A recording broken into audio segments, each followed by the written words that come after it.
Thyroid ఎలా start అవుతుంది?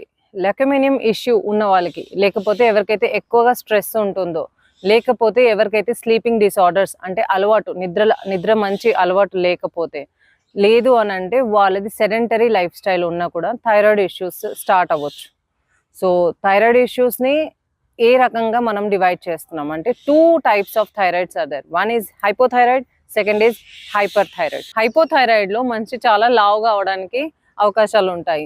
And also they feel constipated, they feel always tired, they feel sweaty, కానీ వాళ్ళకి work లోపల చాలా స్ట్రెస్ అనిపిస్తూ ఉంటుంది.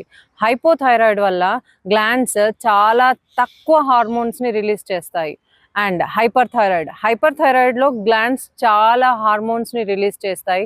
దానివల్ల వాళ్ళు చాలా లీన్గా, వెయిట్ లెస్గా కనిపిస్తూ ఉంటారు. ఓన్లీ బోన్స్ కనిపిస్తాయి, అలా కూడా ఉన్నాయి కొన్ని సిచ్యువేషన్స్. అయితే హైపర్ థైరాయిడ్లో వాళ్ళకి సన్నగా ఉండడమే కాకుండా హార్ట్ బీట్ రేట్ చాలా హైగా ఉంటుంది, మూడ్ స్వింగ్స్ చాలా స్పీడ్గా ఉంటాయి, వాళ్ళు ఎప్పుడు స్వెట్ చేసుకుంటూ ఉంటారు.